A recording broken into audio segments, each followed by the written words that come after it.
Hello everyone. आज हम लेके आए हैं आपके लिए एक न्यू सीरीज क्वेश्चंस की। इसमें कुछ क्वेश्चंस हम देखेंगे। ये आईटीज जो इंडिया के मतलब टॉप पर्संस हैं जिन्होंने कुछ ना कुछ एक अच्छी इन्वेंशन की है आईटी सेक्टर्स में, उनसे रिलेटेड कुछ क्वेश्चंस हैं ये। एंड ये क्वेश्चंस भी आपके कंपटीशन पर्सपेक्टिव से बहुत इंपॉर्टेंट हैं, बिकॉज आज की डेट में टेक्नोलॉजी का जमाना है, सब कोई टेक्नोलॉजी की तरफ जा रहा है, न्यू न्यू इन्वेंशंस होते हैं। तो ये कुछ इसमें इन्वेंटर के भी आपको नेम सुनने को मिलेंगे जो आप कहीं ना कहीं आपको किसी ना किसी कंपटीशन में भी आ सकते हैं ऐसे क्वेश्चंस। ओके, तो सब चलिए शुरू करते हैं with the first question. The first question is the inventor of Pentium chips. अगर आपको पेंटियम चिप्स के बारे में पता है तो आपको पता होगा ये पेंटियम चिप्स बेसिकली प्रोसेसर के बारे में बात हो रही है। जैसे P4 P3 आए थे, ये कोर जो आपका कोर टू कोर जनरेशन थी उससे पहले के प्रोसेसर हैं। तो उनका आविष्कार किसने किया था, उनका इन्वेंशन किसने किया था? वो इंडियन कौन है? The name is Vinod Dham. Vinod Dham is a inventor of Pentium chips.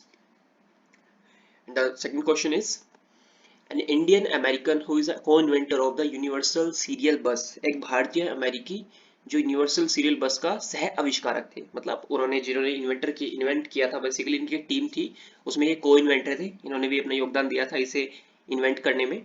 Universal serial बस आपने देखी होगी जहां पर आप यूएसबी पोर्ट बोलते हैं जिसको हम, जहाँ पर अपनी pen drive and USB mouse attach करते हैं, उसका आविष्कार किया था इन्होंने, उसके सह आविष्कारक थे ये। इनका नेम है Ajay Bhatt, doctor Ajay Bhatt. He is the inventor of co-inventor of universal serial bus. And the next question is he is the credit for his vision of the Indian IT industry in early 1990s and is the first president of NASSCOM. उन्हें 1990 के दशक की शुरुआत में भारतीय IT उद्योग के उनके दृष्टिकोण के लिए श्रेय दिया जाता है और वो NASSCOM के पहले अध्यक्ष भी बने थे। अब NASSCOM बेसिकली एक संस्था है जो काफ़ी अलग अलग आईटी सेक्टर्स में, बेसिकली आईटी सेक्टर्स में ही अलग अलग वर्क करती है। तो उसके जो पहले अध्यक्ष भी थे और उन्होंने भारतीय आईटी इंडस्ट्री में जो आज की डेट में जितनी पॉपुलर है भारत इंडिया में IT industry, like in Bangalore, in Pune, like this, and in Delhi, Noida also, Gurgaon also. तो ये किसकी वजह से हो पाया है, इसमें मेन योगदान किसका है? उनका नेम है mister Devang Mehta. And the next question is he renowned statistician and the founder of the Indian Statistical Institute।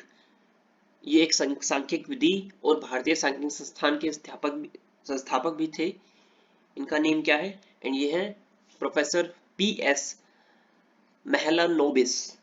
इनका लास्ट नेम थोड़ा आपको प्रॉब्लम हो सकती है पढ़ने में, but it's a मेहलानोबिस।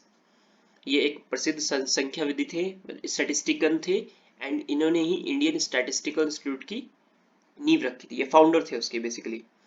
And next is he steered the program to develop the first indigenous super computer of the country in 1991। इन्होंने India को पहला सुपर कंप्यूटर दिया था। अगर आपको पता है पहला सुपर कंप्यूटर कौन सा है तो उसका आप नेम जरूर कमेंट में गेस करिएगा, ये आपके लिए क्वेश्चन है। एंड फर्स्ट सुपर कंप्यूटर जिन्होंने इसका कार्यक्रम में संचालन, बेसिकली इसको विकसित करने में मदद की थी या इसका एक तरह से एज अ हेड वर्क किया था, वो थे विजय पी भटकर, डॉक्टर विजय पी भटकर। ओके, ये वो हैं जिन्होंने जो इंडिया का फर्स्ट सुपर कंप्यूटर था उसको बनाने में मदद की थी।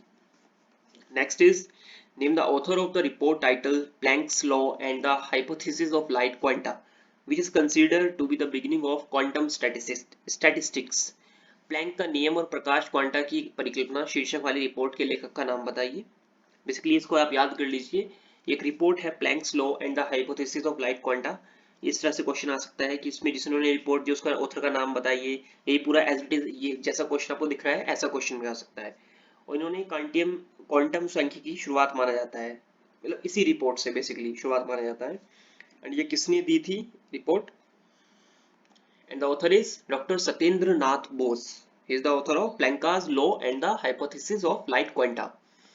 Next is he is the known for demystifying scientific concept to the layman through the media program turning point।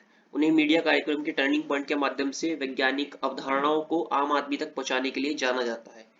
Basically एक मीडिया प्रोग्राम का टर्निंग पॉइंट, वहां पर एक ये प्रोग्राम चलाते थे जहां पर वैज्ञानिक जो भी साइंटिफिक कॉन्सेप्ट थे उन पे बातें किया करते थे।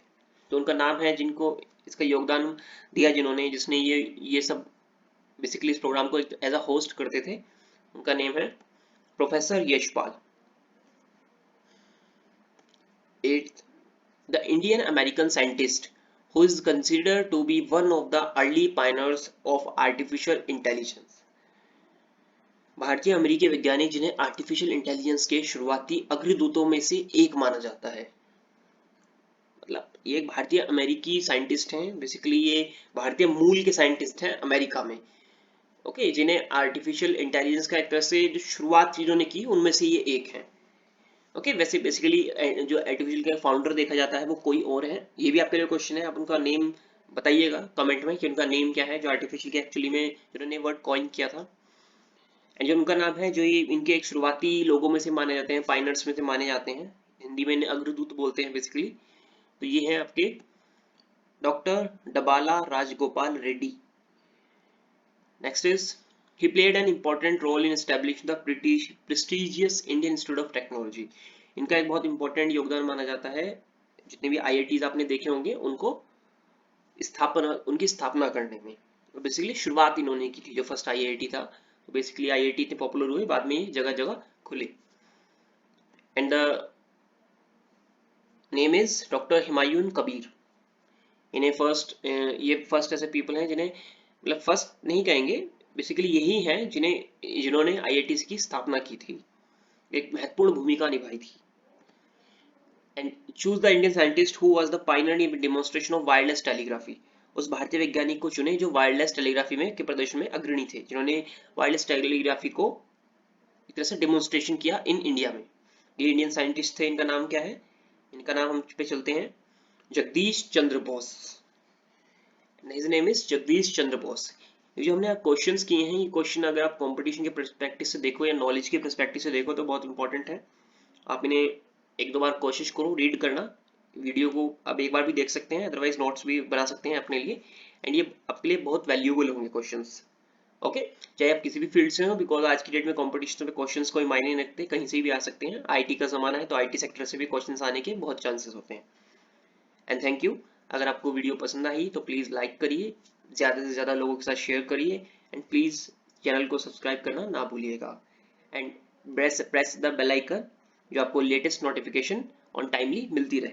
और एक अदर इन्फॉर्मेशन और है आपके लिए कि इसका एक छोटा सा टेस्ट भी हम डाल देंगे। जब तक आप वीडियो देख रहे हो, अगर आप तब तक नहीं डाला है तो जल्दी ही टेस्ट भी डल जाएगा, तो उसको भी आप अटेम्प्ट कर सकते हैं और देख सकते हैं आपने कितना सीखा। Thank you for cooperation.